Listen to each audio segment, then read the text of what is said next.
Kajian Kitab.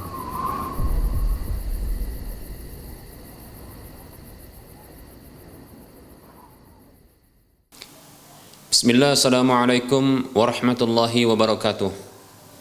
Innal hamdalillah nahmaduhu wa nasta'inuhu wa nastaghfiruh wa na'udzu billahi min shururi anfusina wa min sayyiati a'malina.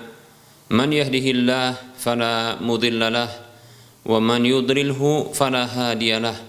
Wa asyhadu an la ilaha illallah wahdahu la syarika lah wa asyhadu anna Muhammadan abduhu wa rasuluhu sallallahu alaihi wasallam. Qala Allah tabaraka wa ta'ala, ya ayyuhalladzina amanu taqullaha haqqa tuqatih wa la tamutunna illa wa antum muslimun. Ya ayyuhan nasu taqu rabbakumul ladzi khalaqakum min nafsin wahidah wa khalaqa minha zawjaha wa batha minhuma rijalan katsiran wa nisaa'a. Wattaqullaha alladzi tasaaluna bihi wal arham innallaha kana 'alaikum raqiba. Ya ayyuhalladzina amanu taqullaha wa qulu qawlan sadida yuslih lakum a'malakum wa yaghfir lakum dhunubakum wa may yuti'illaha wa rasulahu faqad faza fawzan 'azima. Amma ba'd. Fa inna asdaqal hadits kitabullah wa khairal huda huda Rasulillah sallallahu alaihi wasallam wa syarral umuri muhdatsatuha wa kullu muhdatsatin bid'ah wa kullu bid'atin dhalalah wa kullu dhalalatin finnar. Para pemirsa Rosyad TV dan para pendengar Radio Medan Mengaji serta para pemirsa media sunnah yang turut serta menyiarkan kajian ini, semoga Allah Subhanahu wa taala senantiasa memberikan kebaikan, kerahmatan, penjagaan, perlindungan, keberkahan kepada kita di mana saja kita berada. Amin ya rabbal alamin. Terkhusus kepada para media yang turut serta menyiarkan kajian ini, kami ucapkan syukran jazilan wa jazakumullahu khaira. Semoga Allah Subhanahu wa taala membalas kebaikan antum semua. Baik para hamba Allah rahimani wa rahimakumullah. Kita akan lanjutkan pembahasan kitab Minhajul Muslim yang sebelumnya kita ajak kepada kaum muslimin semuanya untuk bersyukur kepada Allah atas semua nikmatnya dan tak lupa untuk mengucapkan salawat dan salam teruntuk nabinya Muhammad sallallahu alaihi wasallam. Baik, kita lanjutkan kitab Minhajul Muslim di bab yang kedua tentang adab, dan kita masih melanjutkan adab terhadap sesama muslim. Baik para hamba Allah rahimani wa rahimakumullah, di antara adab terhadap sesama muslim adalah tidak mencelanya, tidak mencela seorang muslim tanpa hak. Tidak boleh mencela, memaki seorang muslim tanpa hak, baik itu dia masih hidup atau setelah wafatnya. Berdasarkan firman Allah, sabda Rasulullah sallallahu alaihi wasallam yang dikeluarkan oleh Al-Imam Bukhari dalam kitab sahihnya, demikian pula Imam Muslim dalam kitab sahihnya. Rasulullah sallallahu alaihi wasallam beliau bersabda, sibabul muslimi fusuqun wa qitaluhu kufrun. Kata Nabi sallallahu alaihi wasallam, mencela seorang muslim adalah kefasikan. Kefasikan maksudnya adalah al-khuruju minat ta'ati, yaitu keluar dari ketaatan. Jadi mencela seorang muslim merupakan perkara yang bertentangan dengan ketaatan, bahkan itu berada di luar ketaatan. Wa qitaluhu kufrun, dan memerangi seorang muslim sampai membunuhnya itu merupakan bentuk kekufuran. Tentunya maksud dari kekufuran di sini adalah kufur asghar, minimalnya kufur asghar, kecuali apabila seorang meyakini halalnya untuk menumpahkan darah seorang muslim, maka ini bisa jatuh kepada kufur akbar karena ini melanggar ijma' para ulama. Demikian para hamba Allah rahimani wa rahimakumullah. Tidak boleh untuk mencela seorang muslim. Nah, tentunya sebagaimana kita juga tak suka untuk dicela oleh orang lain, maka jangan kita mencela saudara kita. Kembali kita ingatkan sebuah hadis Nabi sallallahu alaihi wasallam yang dikeluarkan oleh Imam Bukhari dan Muslim, la yu'minu ahadukum hatta yuhibba li akhihi ma yuhibbu li nafsihi. Tidak sempurna iman salah seorang di antara kalian sampai ia mencintai untuk saudaranya apa yang ia cintai untuk dirinya. Bila kita mencintai, kita tidak dicela, baik itu dalam masa kehidupan kita atau setelah wafat kita, maka jangan kita berlakukan hal itu kepada orang lain tentunya. Baik para hamba Allah rahimani wa rahimakumullah.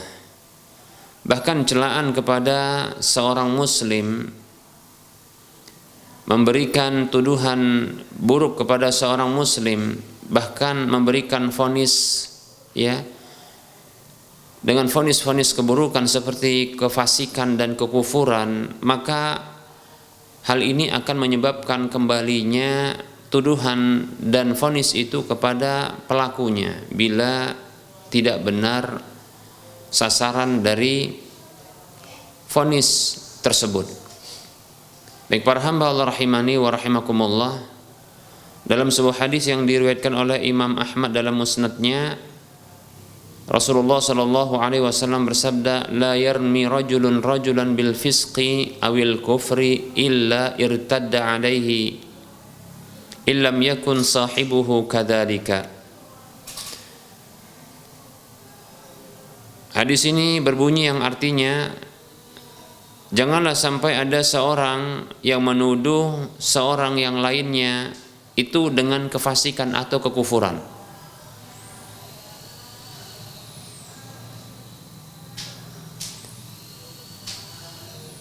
Tidaklah ada seorang yang menuduh orang lain dengan kefasikan dan kekufuran atau kekufuran, melainkan itu akan kembali kepadanya apabila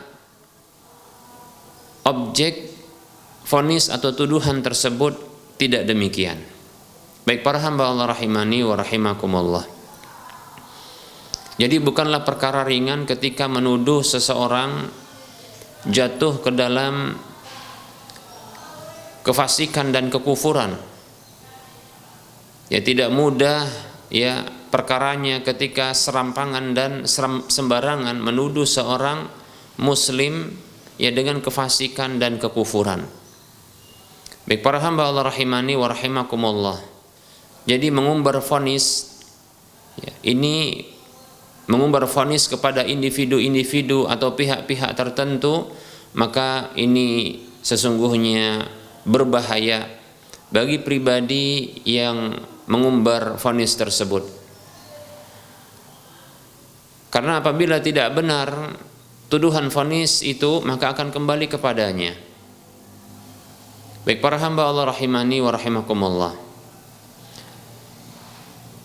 Untuk vonis kafir, maka tentunya kita harus mengikuti langkah-langkah yang disebutkan oleh para ulama.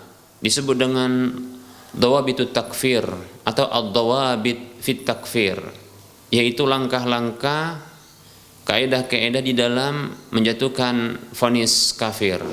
Nah tentunya ya para ulama itu membedakan antara ya vonis kafir yang bersifat mutlak dengan yang bersifat ya individu, yang disebut oleh para ulama ya takfirul mutlak dengan takfirul muayyan. Ya, takfirul mutlak yaitu pemvonisan, penjatuhan vonis ya kafir terhadap perihal tertentu, bukan kepada individu atau pihak, namun dia kepada perihal. Bisa jadi adalah keyakinan, bisa jadi perbuatan, bisa jadi juga ucapan. Demikian, ya. Nah, menjatuhkan vonis mutlak seperti ini, maka ini cukup berdasarkan dalil. Apabila disebutkan dalam Al-Quran, begitu juga dalam hadis, bahwasanya hal tersebut adalah merupakan bentuk kekafiran, ya, maka cukup kita sampaikan hal tersebut. Seperti perkataan ini adalah kekufuran, perbuatan ini adalah kekufuran, demikian pula keyakinan ini adalah kekufuran. Nah, seperti itu.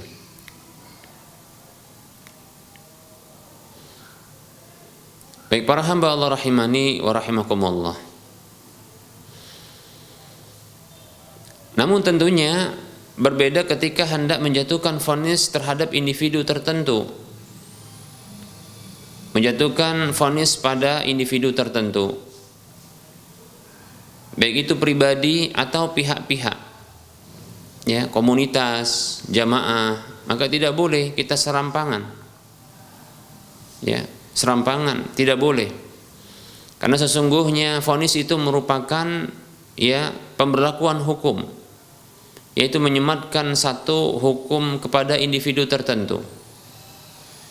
Maka ketahuilah untuk keabsahan hukum tersebut, ya, maka ini diwajibkan untuk terpenuhi semua syaratnya dan hilang semua penghalangnya. Nah, ini merupakan hal yang disepakati oleh semua para ulama Islam. Harus terpenuhi semua syaratnya dan hilang penghalang-penghalangnya. Jadi tidak mudah, ya, untuk memvonis seseorang yang telah jatuh kepada kekufuran lantas dia dikatakan, ya, kafir. Oleh karenanya para ulama mereka membuat satu kaidah, ya, man waqa'a fi syirki la yalzamu an yakuna musyrikan wa man waqa'a fil kufri la yalzamu an yakuna kafiran. Siapa saja yang terjatuh kepada kesyirikan tidak mesti, tidak harus, tidak mengharuskan dia itu menjadi musyrik. Dan orang yang jatuh kepada kekafiran tidak mengharuskan dia itu menjadi kafir. Baik para hamba Allah rahimani wa rahimakumullah. Mengapa demikian? Ya karena bisa jadi ada penghalang-penghalangnya dan harus terpenuhi syarat-syaratnya demikian. Ya tentunya seseorang itu untuk ditegakkan vonis kafir kepada individu, kepada pihak tertentu, maka harus terpenuhi syarat-syaratnya tersebut. Ya. Di antara syaratnya adalah iqamatul hujjah wa izalatus syubhah. Tegaknya hujjah, ya, demikian pula, ya, hilangnya syubhat. Demikian. Dan sang pelakunya melakukan itu atas dasar, ya, kesadaran pribadi tanpa ada paksaan dan dia mengetahui, ya, dan dia dalam kondisi tidak lupa. Baik para hamba Allah rahimani wa rahimakumullah. Nah, apabila ada seseorang yang dia tidak mengetahui apa yang dia lakukannya, bahwasanya itu merupakan kekufuran, maka itu penghalangnya. Jadi ketidaktahuan, syubhat yang ada pada pribadi seseorang, ya, begitu juga paksaan dan seterusnya. Baiklah para hamba Allah, ini merupakan penghalang-penghalang untuk jatuhnya vonis, ya, penghalang-penghalang untuk jatuhnya vonis, ya. Para hamba Allah rahimani wa rahimakumullah. Nah, kalau serampangan memvonis seseorang dengan vonis kafir tanpa dia mengindahkan pemenuhan syarat, demikian pula hilangnya penghalang-penghalangnya, maka dikhawatirkan vonis itu malah berbalik kepada dirinya, mana itu akan jatuh kepadanya, dia sendiri yang akan terkena vonis tersebut. Demikian para hamba Allah rahimani wa rahimakumullah. Lebih-lebih ternyata untuk menjatuhkan vonis kafir ini, ya, bukanlah orang serampangan dan sembarangan, bukan kita. Ya tentunya kita sebelumnya, ya, mengkafirkan siapa saja yang divonis kafir oleh Allah dan Rasulnya. Individu-individu tertentu yang telah divonis kafir oleh Allah Subhanahu wa taala dan Rasulnya, maka kita kafirkan pula. Seperti iblis, seperti Fir'aun, Haman, ya, Namrud dan seterusnya, ya, maka kita kafirkan karena memang sudah divonis oleh Allah Subhanahu wa taala. Dan demikian pula, ya, ada sebagian yang divonis kafir oleh Nabi kita Muhammad sallallahu alaihi wasallam, seperti contohnya Abu Jahal, yang dikatakan hadza fir'aunu hadhil ummah, demikian, seperti itu. Ya, maka jangan ragu. Namun untuk individu-individu kaum muslimin yang tidak ada penjelasan secara gamblang dan jelas secara pribadinya divonis kafir, maka jangan berani kita memvonisnya. Adapun memvonis perbuatan yang atau perkataan atau keyakinan yang ada pada dirinya, maka kita vonis perbuatannya atau perkataannya atau keyakinannya itu merupakan kekufuran atau itu merupakan bentuk kekafiran. Namun pribadinya ini belum tentu, karena bisa jadi ada penghalangnya, karena bisa jadi belum tegak semua syaratnya pada dirinya. Demikian para hamba Allah rahimani wa rahimakumullah, ya. Baik, berikutnya sabda Nabi sallallahu alaihi wasallam,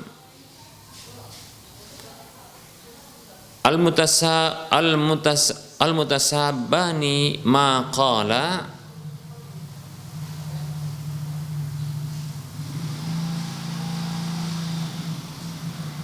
fa'al al-badi'u minhuma hatta ya'tadiya al-madlum.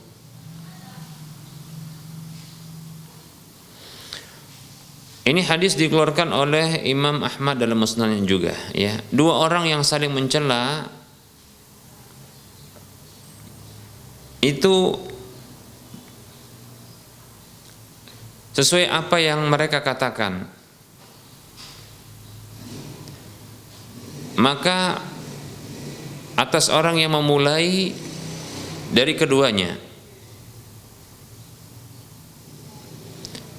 Dua orang yang saling mencela apa yang mereka katakan, maka itu berlaku atas orang yang memulai dari keduanya, ya, sampai terlepasnya orang yang dizalimi. Baik para hamba Allah rahimani wa rahimakumullah. Nah, ini juga menunjukkan bahayanya ya saling mencela, ya, karena yang memulai ini bisa jadi dia akan terus ya mendapatkan dosa atas apa yang dia lakukan,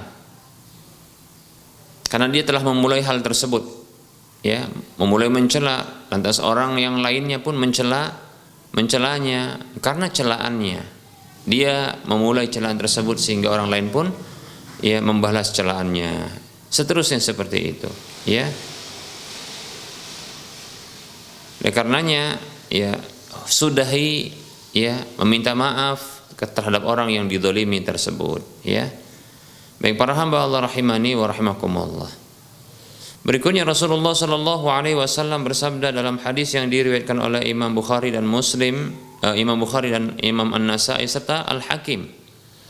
Nabi sallallahu alaihi wasallam bersabda, la tasubbul amwata fa innahum qad afdau ila ma qaddamu.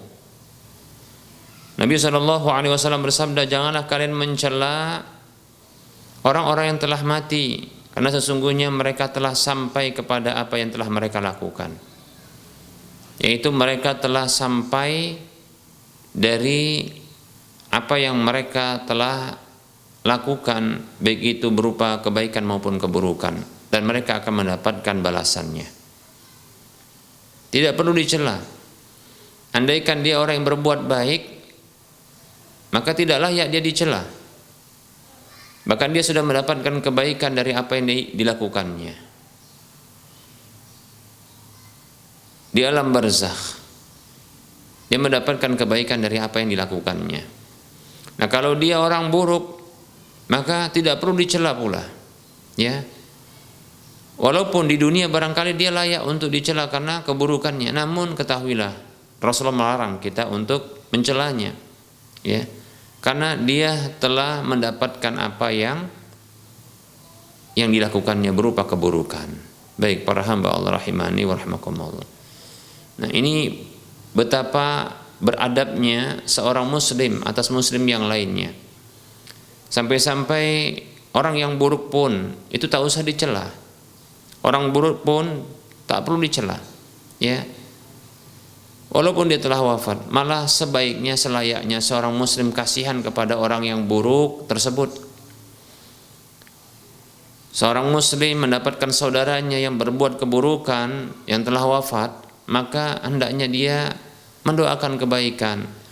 Dia kasihan terhadap saudaranya ini, karena bisa jadi karena keburukannya, disebabkan keburukannya dia mendapatkan keburukan pula. Maka tak perlu lagi dicela, ya. Bahkan seharusnya dan selayaknya dia memunculkan kasihan, rasa kasihan kepadanya, ya.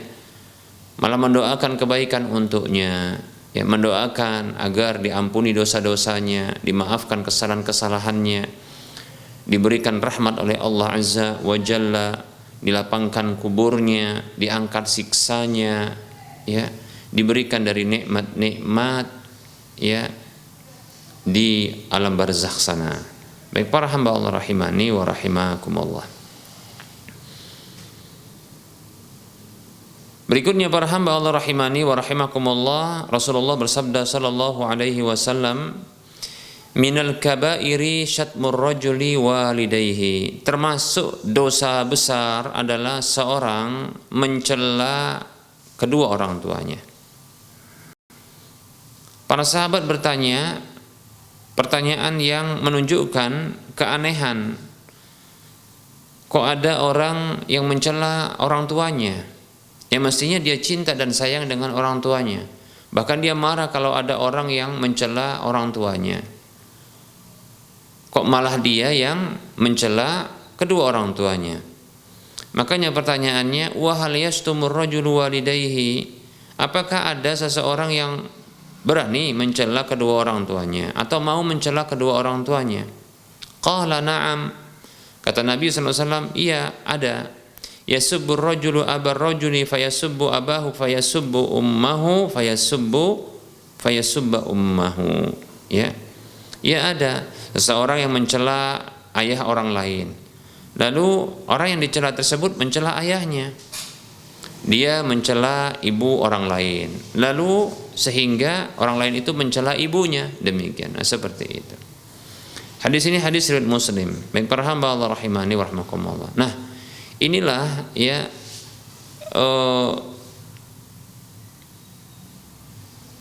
dampak buruk dari dosa yang ditampakkan, sehingga ternyata kembali keburukan itu pun kepada pelaku asalnya, pelaku awalnya. Demikian. Nah, dalam hadis ini ada seseorang, disebutkan oleh Nabi sallallahu alaihi wasallam bahwasanya ada seseorang yang mencela ya orang tua orang lain. Nah, karena perbuatan tersebut itu mengundang balasan celaan pula kepada kedua orang tuanya, maka dihukumi orang tersebut telah mencela kedua orang tuanya. Coba bayangkan, ya. Jadi menjadi penyebab bagi orang lain berbuat dosa, dan sebab yang dilakukan adalah dosa, maka dia bisa menanggung dosa tersebut, dihukumi seperti berbuat dosa seperti itu. Demikian. Makanya jangan coba-coba untuk berbuat dosa secara terang-terangan, agar orang lain tidak meniru dan tidak mengikuti, ya, sehingga nanti bisa dihukumi dosanya berbalik kepada dirinya, ya.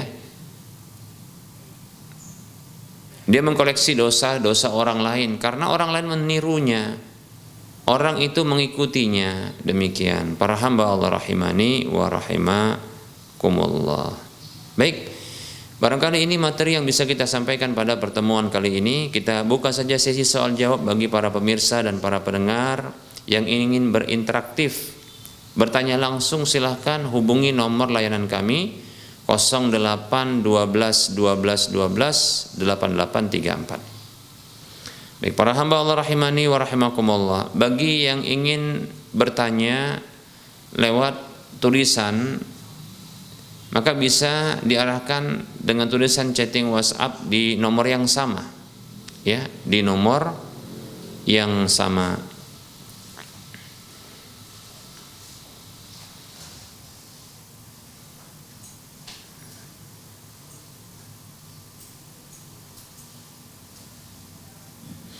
Baik, ada pertanyaan yang sudah masuk. Assalamualaikum warahmatullahi wabarakatuh. Semoga Ustadz dan tim senantiasa dalam lindungan Allah Subhanahu wa taala. Amin.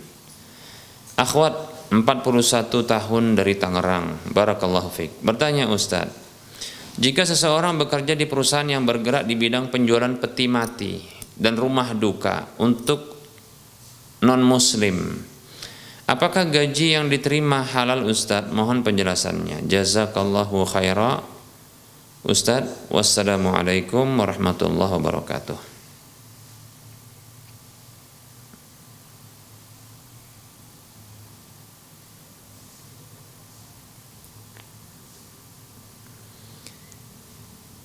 Waalaikumsalam warahmatullahi wabarakatuh. Peti mati dalam Islam bukanlah sesuatu yang disyariatkan awalnya, dan memang demikian, ya. Namun dalam satu riwayat memang disebutkan Fatimah radhiyallahu anha itu pernah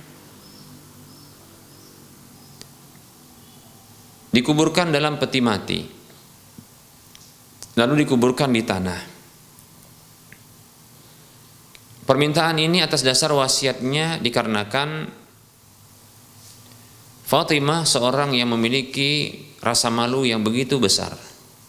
Dia tidak ingin ya tubuhnya itu dilihat oleh orang lain, demikian pula ya tubuhnya yang terbungkus dengan kain kafan, sehingga dia minta agar dibungkus lalu dimasukkan ke dalam peti mati lalu dikubur, demikian, seperti itu. Wallahu taala alam. Demikian riwayat yang pernah saya dengar ya dan saya baca. Maka wallahu taala alam, barangkali permasalahan ini permasalahan yang berbeda pendapat. Baik, adapun rumah duka untuk orang non muslim, maka di sini biasanya ada ritual-ritual, ya, ritual keagamaan yang tentunya semuanya ini bisa mengandung pelanggaran-pelanggaran, ya, pelanggaran-pelanggaran. Ya, apalagi ritual-ritual keagamaan terkait dengan kematian orang-orang kafir seperti ini. Maka ini saya condong ya kalau bergerak atau berusaha ya perusahaan di bidang seperti ini cuma satu-satunya pekerjaan seperti ini ya, artinya perusahaan tersebut hanya penjualannya pada dua hal ini saja, yang satu peti mati, yang satu ya jasa rumah duka atau untuk menservis rumah duka dan seterusnya, memberikan pelayanan rumah duka yang di sana ada ritual keagamaan orang kafir yang kita tahu pada umumnya memang itu pelanggaran dalam agama kita. Maka wallahu taala alam, pekerjaan ini pekerjaan yang tentunya pekerjaan yang tidak benar, ya, karena merupakan bentuk ta'awun 'alal ismi wal 'udwan. Allah Subhanahu wa taala berfirman di dalam surah Al-Maidah ayat 2, A'udzu billahi minasyaitonir rajim wa ta'awanu 'alal birri wat taqwa wa la ta'awanu 'alal ismi wal 'udwan. Saling tolong menolonglah kalian di atas kebajikan dan ketakwaan, dan jangan kalian saling tolong menolong di atas dosa dan permusuhan.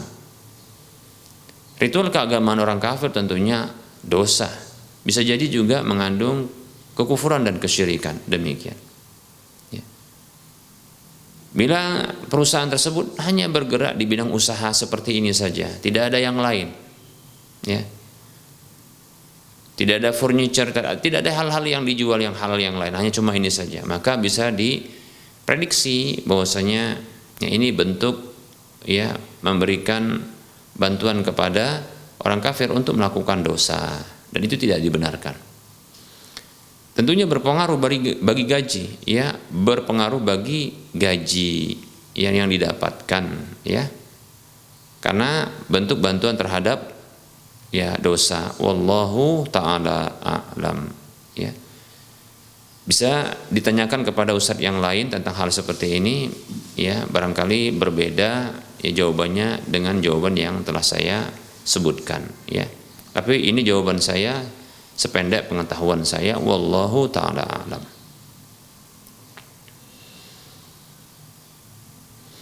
Berikutnya, Assalamualaikum Ustaz. Mengenai keutamaan sholat sunnah di rumah. Jika saya sholat qobliyah di rumah saat hendak ke masjid, ketika masih di tengah perjalanan sudah iqamah, jadi tidak bisa mencari saf di depan. Jika saya ingin saf di depan, maka saya harus qobliyah di masjid. Mana yang lebih utama? Apakah qobliyah di rumah atau saf yang paling depan? Jazakallahu khairan.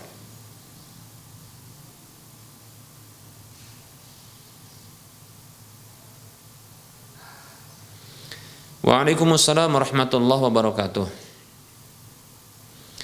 Wa anta fajazakallahu khairan. Semoga Allah Subhanahu wa taala memberikan tambahan semangat untuk melakukan kebaikan kepada kita semua. Amin ya rabbal alamin. Baik, saya condong yang paling utama adalah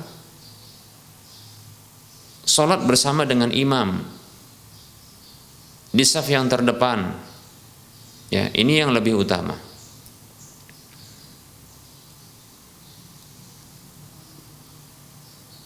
Ini yang lebih utama. Tahukah kita bahwasanya Rasulullah SAW sampai menyatakan dalam hadis, ya,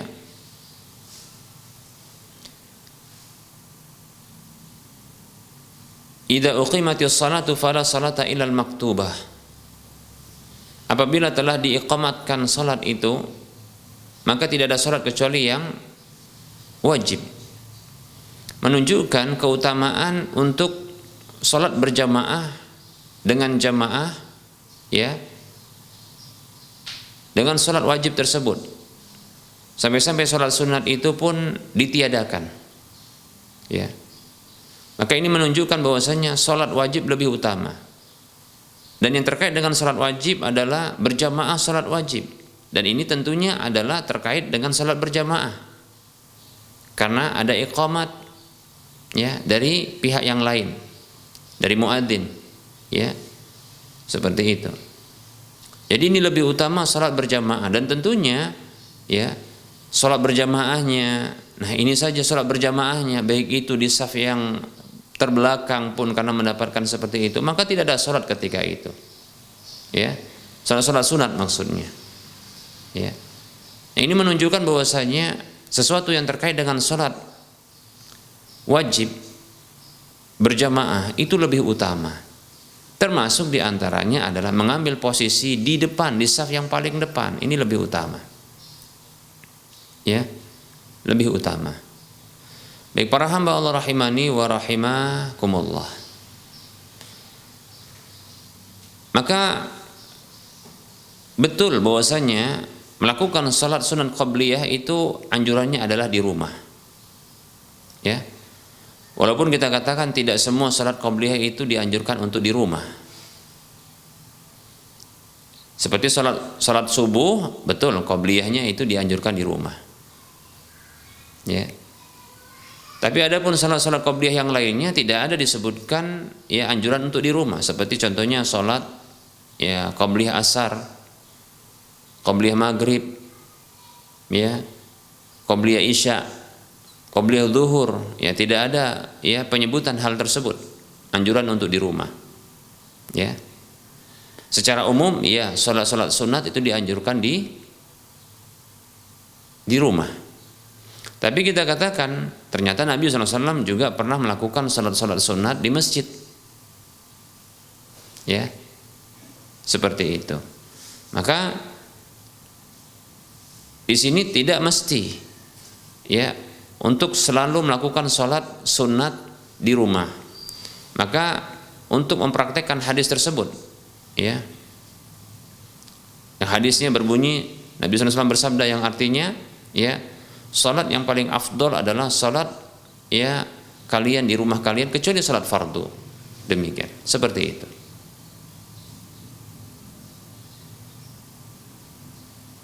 Maksud dari hadis ini adalah memperbanyak salat-salat sunat di rumah. Nah, apabila berbenturan waktunya antara mendapatkan saf yang pertama dengan sholat sunat di rumah, maka dahulukan untuk mendapatkan saf yang pertama. Demikian ya. Dahulukan untuk mendapatkan saf yang pertama. Seperti itu. Karena saf pertama bersama dengan imam, ya itu lebih utama insyaallah taala. Demikian, ya. Wallahu taala a'lam.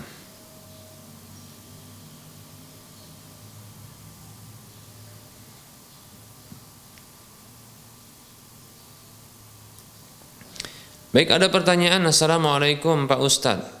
Apakah seorang wanita perempuan bila dalam kondisi berhalangan atau haid boleh baginya untuk memandikan jenazah?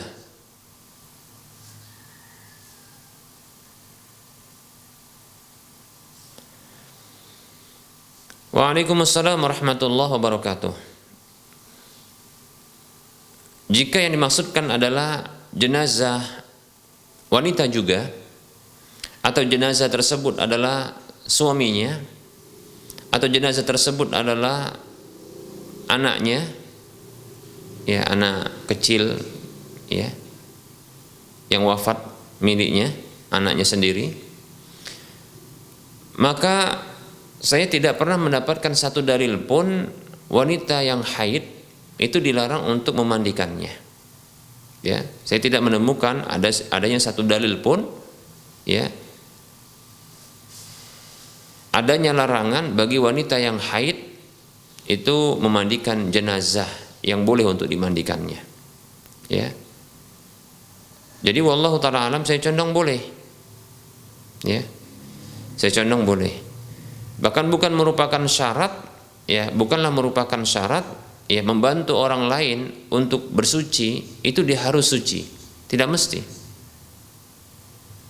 Ya, ini bisa disamakan dengan contoh, ya, ada seseorang yang sedang sakit, seperti seorang suami atau seorang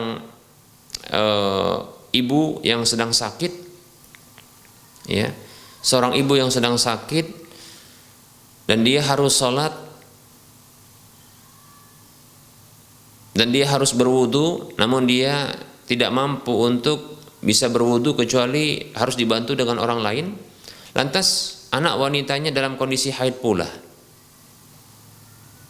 maka tidak ada larangan bagi anaknya tersebut untuk mewudukan, ya, orang tuanya tersebut agar dia bisa, orang tua tersebut sholat. Nah, seperti itu tidak masalah, ya. Jadi bukanlah merupakan syarat, ya, membantu orang lain untuk bersuci. Kondisi orang yang membantu tersebut harus dalam kondisi suci, tidak mesti, ya. Maksudnya suci dari hadas, ya, tidak mesti. Wallahu ta'ala a'lam.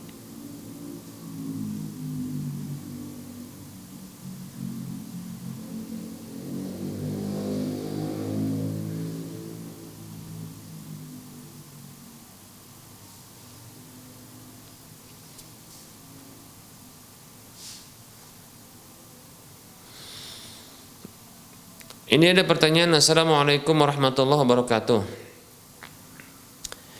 Ustadz mau bertanya, istri saya sebentar lagi mau melahirkan, di mana kita tahu biaya persalinan itu mahal, Ustadz, dan saya belum ada uang untuk biaya persalinan tersebut.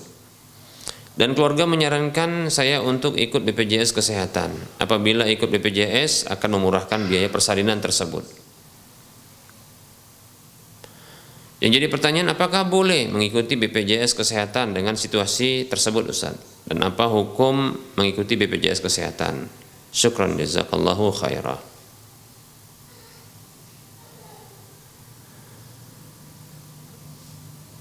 Waalaikumsalam warahmatullahi wabarakatuh. BPJS Kesehatan, saya pernah menyampaikan dalam kajian bahwasanya BPJS Kesehatan, baik itu yang mandiri, ya, ataupun ketenagakerjaan yang kesehatan itu, ini aman, tidak ada ribanya padanya. Namun setelah mendapatkan informasi yang valid, ternyata ada denda keterlambatan. Ada denda keterlambatan, ya. Denda keterlambatan tersebut itu diberlakukan apabila peserta BPJS menunda atau nunggak bayar dalam jangka waktu tertentu, lantas dinonaktifkan, lalu ketika hendak mengaktifkan kembali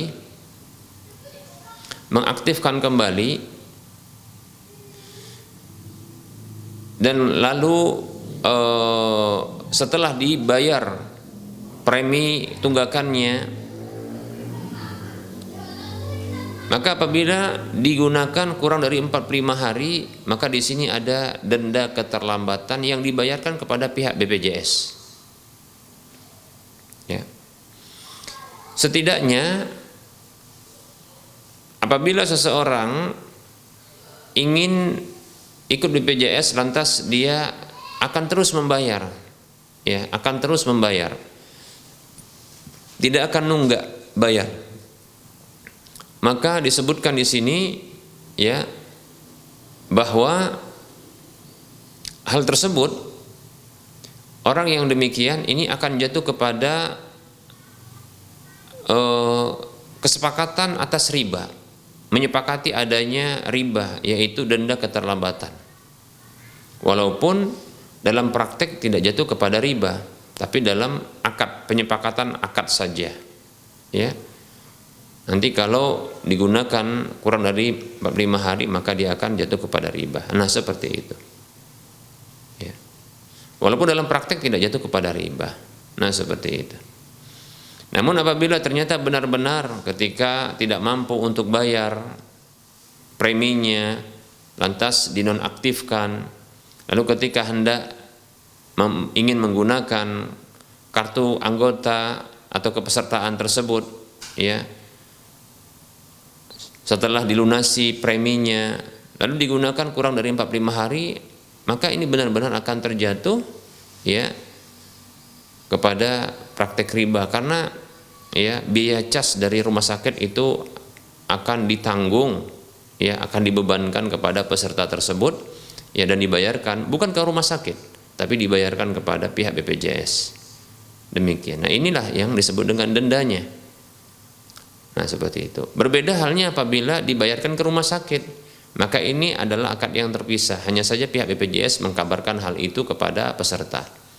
Namun ternyata ini dikabarkan agar dibayarkan kepada pihak BPJS. Ini menunjukkan ini denda keterlambatan. Wallahu taala alam, ya. Yang sebaiknya adalah berhati-hati, ya.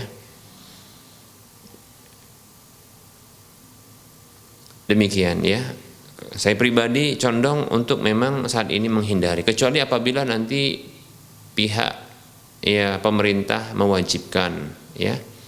Pihak pemerintah mewajibkan, maka tidak bisa tidak, ya, harus mendaftarkan, ya, agar mendapatkan layanan publik, ya, karena pemerintah mewajibkan hal tersebut, ya.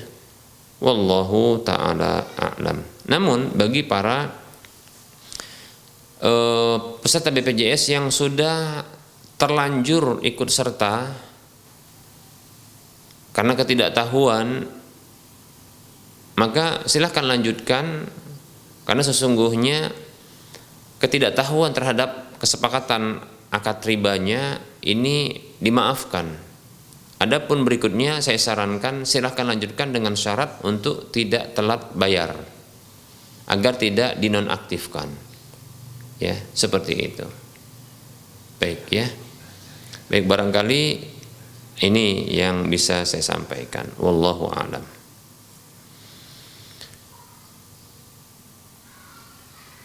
Baik, para hamba Allah rahimani wa rahmakumullah. Nah, ini barangkali demikian yang bisa kita sampaikan pada pertemuan kali ini, karena waktu sholat zuhur untuk wilayah Medan dan sekitarnya hampir atau sudah masuk, ya. Tentunya dalam penyampaian ini banyak kekurangan dan kesalahan. serta kekeliruan kepada Allah saya mohon ampun, dan kepada para pemirsa dan para pendengar sekalian saya mohon maaf. Kebenaran itu datang dari Allah, maka ambillah. Kekurangan dan kesalahan itu datang dari saya pribadi, dimisikan syaitan, maka tinggalkanlah. Sebelum kita mengakhiri perjumpaan ini, kita memberikan motivasi kepada saudara seiman dan seislam semuanya. Mari kita berdonasi, turut serta membebaskan lahan Masjid Al-Muwahhidin untuk wilayah Medan dan sekitarnya. Kekurangan dana kita sekitar 2,9 sekian miliar rupiah, ya. Miliki aset akhirat dengan menginfakkan sebagian harta dan sedekah yang akan mengalirkan pahala yang terus menerus walaupun kita telah tiada, yang minimal pahalanya adalah 700 kali lipatnya. Salurkan ke Bank Syariah Indonesia atau Bank Syariah Mandiri di nomor 7127485555 atas nama Yayasan Lajnah Dakwah Medan kode Bank 451. Di layar kaca Anda bisa melihat informasi seperti ini. Semoga Anda termotivasi dan semoga bermanfaat. Mohon maaf atas segala kekeliruan. Kita ketemu lagi di lain kesempatan. Wassallallahu ala Muhammad wa ala alihi wa ashabihi ajma'in. Subhanakallahumma wa bihamdika asyhadu an la ilaha illa anta astaghfiruka wa atubu ilaika walhamdulillahi rabbil alamin. Wassalamu alaikum warahmatullahi wabarakatuh.